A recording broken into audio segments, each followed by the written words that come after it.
All right, we're going to introduce you to something new.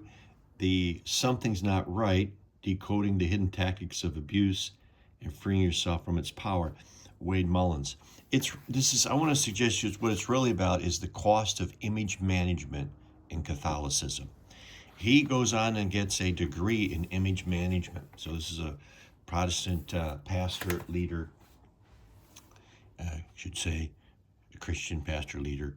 And it's a new area where you have corporate America studying image management, but it's seeped into the Catholic Church. So again, take a look at this, the cost of image management in Catholicism. So we should know that. Also, I've suggested in the past, in terms of literature, this is the time of witness literature.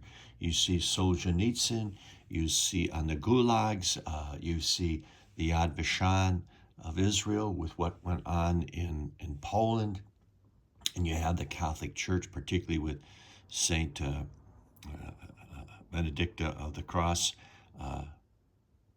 She goes and many Catholic saints die in the prison, in the camps of World War II, and it's the witness literature. They say we will not forget. We want to give witness to this. So oftentimes all you have is a voice. So moms, I want to encourage you that, when your sons are set out of seminary, when they're set out of active ministry, and you have to remember what we just did in the other one, that God can draw good from all things.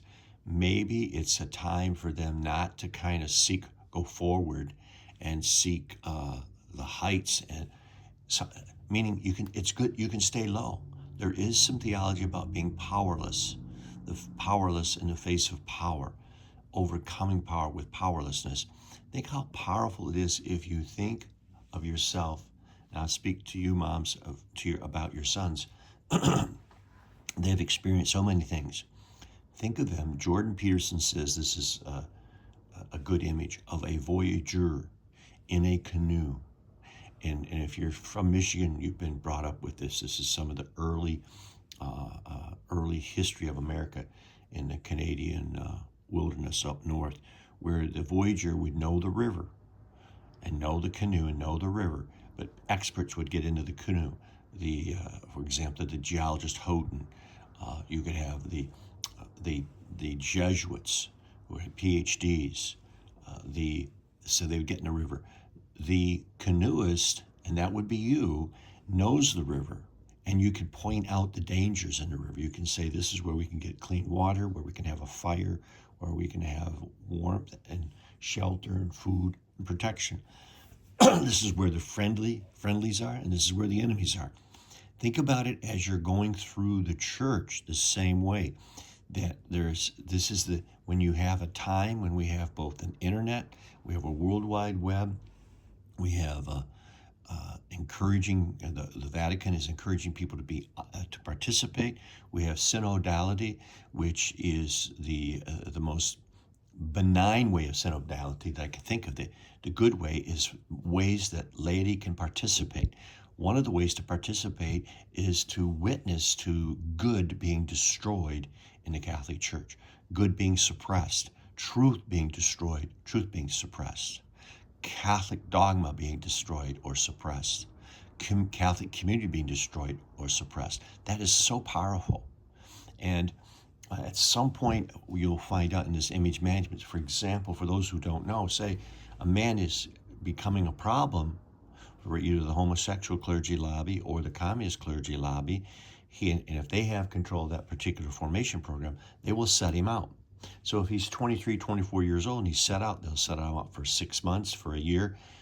They're hoping he'll go away. But if he doesn't go away and he can keep his mouth shut, they might let him back in.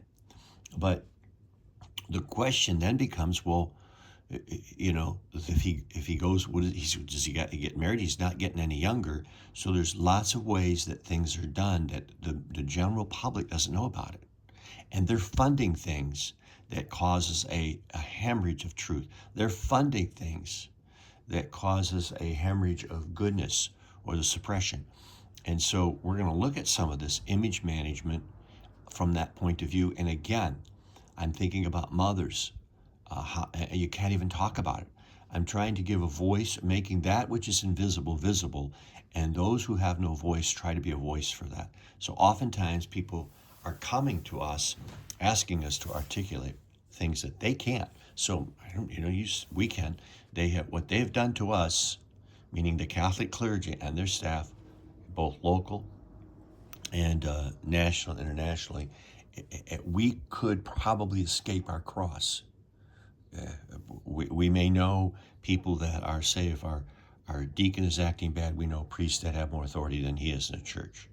And priest acting bad, we know bishops have more authority. Bishops acting bad, we know people that are cardinals and bishops, archbishops. But keep in mind, Jesus didn't do that. Jesus went to his cross, and it said in some of the scriptures and or the comments I've seen is the angels were there to protect Jesus at any moment, but it was the Father's will that he did. So I want to encourage you that just like Marco Polo, there's so much to be discovered, and to talk about so we can eliminate the capture, the evil that's within the church and the eruption of evil that Bishop Barron, those are not my words, that's Bishop Barron talking, and he's very gingerly talking about it, about that, and Teresa does a good comment on that. But above all, something's not right. We're not left without options. There's so many options. In whatever we've suffered, others have suffered worse going before us. Just think of that. This is not the worst. And they cannot, you cannot destroy God. You can try to, but that's going to surface. And so bear with me. This is part one. I just want to introduce this to you, that this is what this is about. Wade's work in communication theory is a must-read for survivals, institutional leaders. I'll just give you a little bit of that. It's just very powerful. Impression management strategies, just very powerful. Image management, impression strategy. When we've looked at this, power mismanagement. It's exactly what people in the church are trained. Let me say, well, I'm not going to argue with them, but they're going to say, oh, we're not doing that. Well, if they were doing it, it would look just like this book described it. So you don't have to argue with them, but you want to move on, and you want to know that there's purpose and meaning in everything that you've suffered. So the priest that's been set out of active ministry can begin to look at and describe that. Now when you do that, in fact, that's what, I don't want to go too far straight here because this is it's not normal for a 23-year-old man that was in active ministry ordained. He's living in his mom's basement, not normal. So we'll continue on.